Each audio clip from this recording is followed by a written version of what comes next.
اعوذ باللہ من الشیطان الرجیم بسم اللہ الرحمن الرحیم رب اشرح لی صدری ویسر لی امری واحلل عقدۃ من لسانی ویفقہوا قولی بسم اللہ الرحمن الرحیم سورہ بقرہ کی آیت نمبر 34 وَقُلْنَا اور ہم نے کہا. کل کا مطلب ہوتا ہے کہنا اور نا ہم. وَقُلْنَا اور ہم نے کہا یا آدم اے آدم مسکن انت و زوجک الجنت رہو تم اور تمہاری بیوی جنت میں. وَكُلَا اور تم دونوں کھاؤ منہا اس میں سے رغدن خوب یا کھلا حیث شئتما جہاں سے تم دونوں چاہو. ولا اور نہ تقربا تم دونوں قریب جانا حاضہ شجرۃ اس درخت کے. حاضہ کا مطلب ہے اس، شجرۃ درخت. فتکونا پس تم دونوں ہو جاؤ گے من الظالمین ظالموں میں سے. جب اللہ تعالیٰ نے شیطان کو جنت سے باہر نکال دیا اور اس سے کہا کہ تم نافرمان ہو اور اب تم جنت میں نہیں رہو گے، اس سے پہلے وہ جنوں میں سے تھا اور بہت عبادت گزار تھا، لیکن جب اس نے اللہ تعالیٰ کی نافرمانی کی، آدم علیہ السلام کو سجدہ نہیں کیا، تو اللہ تعالیٰ نے اس کو جنت سے باہر نکال دیا. تو اس نے اللہ تعالیٰ سے کہا کہ یا اللہ مجھے کچھ مہلت دے، مجھے کچھ پاورز دے، کچھ مجھے ایسی طاقتیں دے کہ جس سے میں انسان کو گمراہ کر سکوں، اور جس طرح تو نے مجھے جنت سے نکال دیا ہے میں انسان کو بھی جنت میں داخل نہیں ہونے دوں گا، میں اس کو اپنے ساتھ ہی آگ میں لے کے جاؤں گا. اللہ تعالیٰ نے اس کے چیلنج کو ایکسیپٹ کیا. اللہ تعالیٰ نے شیطان کو صلاحیتیں دی، کچھ قوتیں دی، اس کو مہلت دی کہ جب تک قیامت نہیں آتی تم انسانوں کو پھسلا سکتے ہو، جو بھی تم کرنا چاہو اپنا زور لگا سکتے ہو، جو میرے بندے ہوں گے وہ تمہارے کہنے میں نہیں آئیں گے.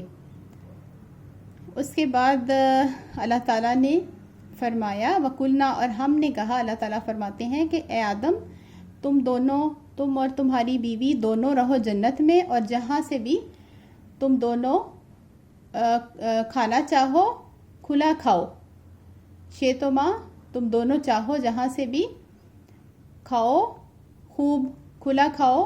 ولا تقربا اور نہ قریب جانا، تم دونوں قریب جانا اس درخت کے. فتکونا من الظالمین پس ایک ہی کنڈیشن رکھی اللہ تعالیٰ نے کہ تم دونوں جہاں بھی چاہو جاؤ، جہاں سے کھانا چاہو کھاؤ، لیکن ایک درخت ہے اس کے قریب نہیں جانا، پس تم دونوں ظالموں میں سے ہو جاؤ گے. فَأَزَلَّهُمَا الشَّيْطَانُ پس پھسلا دیا ان دونوں کو شیطان نے. فَأَزَلَّهُمَا پس ان دونوں کو پھسلا دیا شیطان نے انہا اس سے. فَأَخْرَجَهُمَا پس ان دونوں کو نکلوا دیا مما اس میں سے، اس جنت میں سے ان دونوں کو نکلوا دیا. کانا فیہ وہ دونوں جس میں تھے. وَقُلْنَا اهْبِطُوا اور ہم نے کہا کہ اہبطوا اتر جاؤ. وَقُلْنَا اهْبِطُوا اور ہم نے کہا، اللہ تعالیٰ نے فرمایا کہ تم سب اتر جاؤ. بعضکم تمہارے بازو کا مطلب ہوتا ہے بعض، اور کم تمہارے بعض لبازن لی کا مطلب ہوتا ہے کہ لیے، اور بعض کا مطلب ہوتا ہے کچھ، یعنی کہ تم میں سے کچھ لوگوں کے لیے دشمن ہیں. عدوٌ دشمن ہیں. وَلَكُمْ اور تمہارے لیے فی الارض زمین میں مستقرٌ ٹھہرنا ہے، ٹھکانا ہے.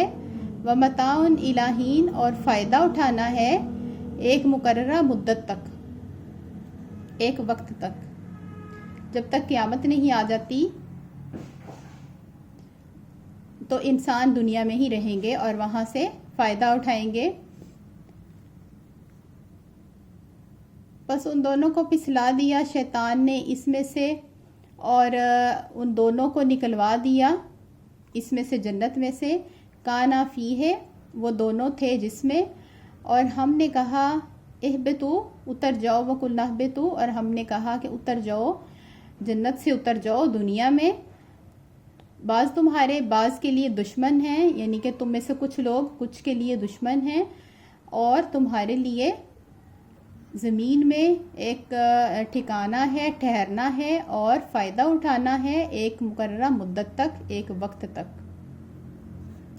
شیطان نے حضرت آدم علیہ السلام، حضرت بی بی حوا کو طرح طرح کے وسوسے ڈالے، ان کے دل میں خیال ڈالے کہ اس درخت سے تمہیں کیوں منع کیا گیا ہے، جب تم لوگ جنت میں ہر چیز کھا سکتے ہو تو اس درخت سے ہی کیوں منع کیا گیا ہے۔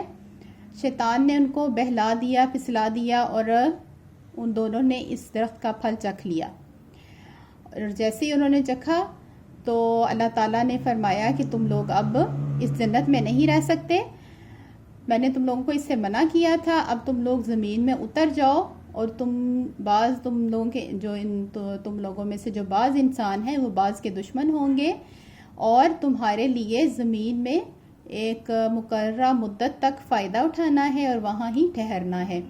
فتلقى آدم، پس سیکھ لیے آدم علیہ السلام نے، من ربہ ہی، اپنے رب سے، کلمات، کچھ کلمے، کچھ کلمات سیکھ لیے، فتاب علیہ، پس توبہ قبول ہوئی اس کی، علیہ، ان کلمات سے، توبہ کے کلمات سیکھ لیے حضرت آدم علیہ السلام نے کہ کیسے توبہ کرنی ہے، اب غلطی ہو گئی ہے تو توبہ کیسے کرنی ہے، یہ اللہ تعالیٰ نے ان کو سکھایا کلمہ، کچھ کلمات انہوں نے سیکھے، پھر ان کی توبہ قبول ہوئی ان کلمات کے ساتھ۔ انہ هو التواب الرحیم، بے شک وہ وہی ہے، یعنی اللہ تعالیٰ توبہ قبول کرنے والا، نہایت رحم فرمانے والا ہے۔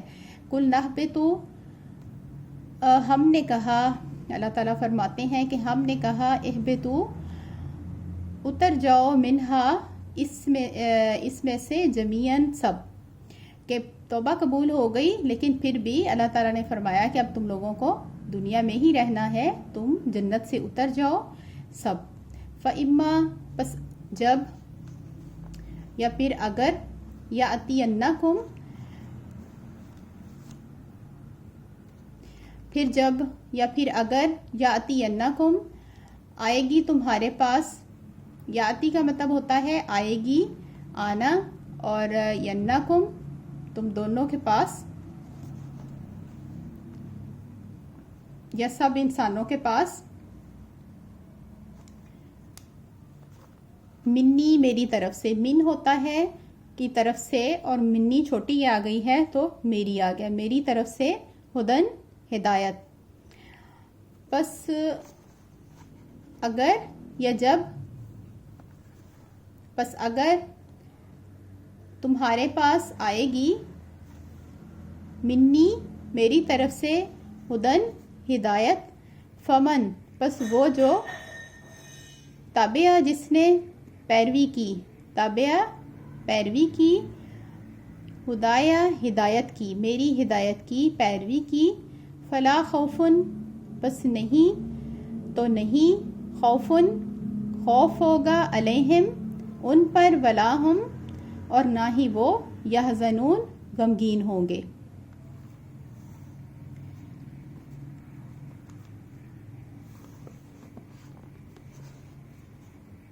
اللہ تعالیٰ نے فرمایا کہ اتر جاؤ اس جنت میں سے تم سب، بس جب آئے گی تمہارے پاس میری طرف سے ہدایت، یہ جب اللہ تعالیٰ کے حکم سے فرشتوں کے ذریعے انسانوں کے پاس ہدایت آئے گی، تو اس وقت جس نے بھی اس ہدایت کی پیروی کی، میری ہدایت کی پیروی کی، پس نہیں خوف ہوگا ان پر اور نہ ہی وہ غمگین ہوں گے۔ یہ حضرت آدم علیہ السلام سے اللہ تعالیٰ نے فرما دیا تھا۔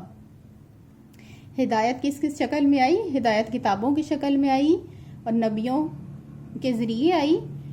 اللہ تعالیٰ نے نبی بھیجے دنیا میں، ایک نبی آتا تھا، پھر اس کی چلتی تھی، پھر جب اس کی باتیں لوگ بھولنے لگ جاتے تھے، پھر اگلا نبی، پھر اگلا نبی، اور اس طرح ہدایت دنیا میں آتی رہی۔ اللہ تعالیٰ نے پہلے دن سے ہی فرما دیا تھا کہ جب تم لوگوں کے پاس میری ہدایت آئے گی، پس جو بھی پیروی کرے گا ہدایت کی، بس نہیں خوف ہوگا ان کے اوپر ولا ہم یحزنون اور نہ ہی وہ غمگین ہوں گے.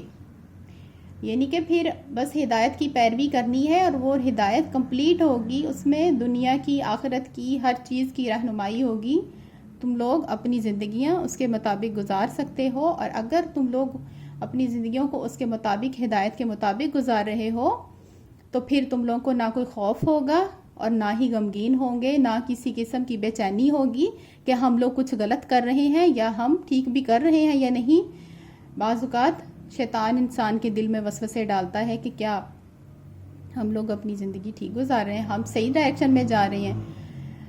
اور یہ اللہ تعالیٰ نے فرمایا ہے کہ انسان کو اگر ہدایت پہ چل رہا ہے تو اس کو سیٹسفائیڈ رہنا چاہیے کہ وہ ٹھیک ہے. اگر اس کے دل میں پھر بھی وسوسہ آ رہا ہے شیطان کی طرف سے تو وہ اس وسوسے کو ذہن سے نکال دے اور ہمیشہ خوش رہنے کی کوشش کرے. انسان کو غم سے بچنے کا کہا گیا ہے. اللہ تعالیٰ نے کہا ہے کہ جو بھی ہدایت کی پیروی کر رہا ہے بس نہیں وہ نہ ان کے اوپر خوف ہوگا اور نہ ہی وہ غمگین ہوں گے. ان کو ویسے بھی سکون رہے گا, ویسے بھی وہ بہت ریلیکس رہیں گے جب وہ ہدایت کی پیروی کر رہے ہوں گے. اور ویسے بھی اگر انسان کو کوئی غم پہنچتا ہے, کوئی مصیبت آ جاتی ہے, اس کنڈیشن میں بھی اللہ تعالیٰ نے انسان کو حکم دیا گیا ہے کہ امید رکھو اور پرسکون رہو اور صبر کرو. اور بے چینی, غم, خوف یہ جو ہے یہ شیطان کی طرف سے مومن کے دل میں. اب دیکھتے ہیں جو لوگ ہدایت پر نہیں ہیں, کافر اور دوسرے لوگ بھی جو بہت آزادی سے زندگی گزار رہے ہیں, جن کو کوئی باؤنڈریز نہیں ہے, جن کی کوئی لمٹ نہیں ہے, تو وہ بہت خوش رہتے ہیں.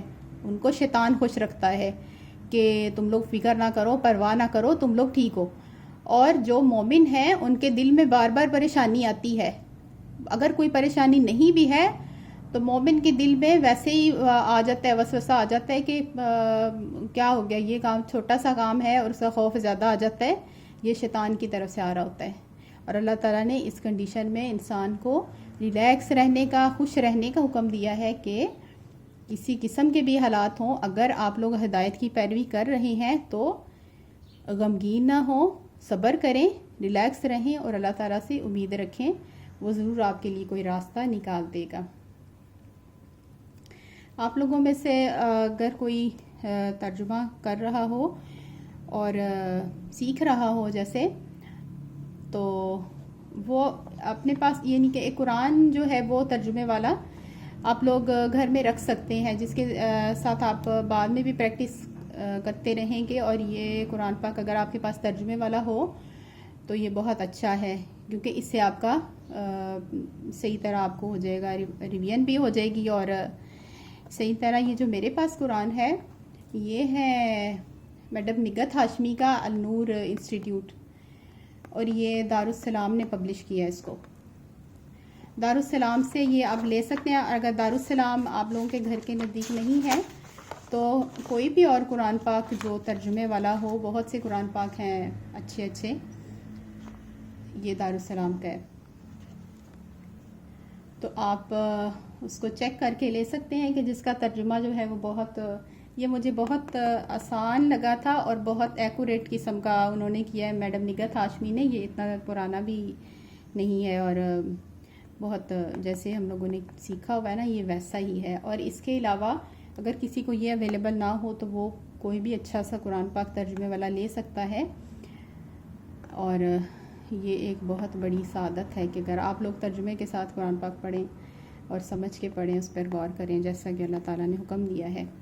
اوکے, اللہ حافظ.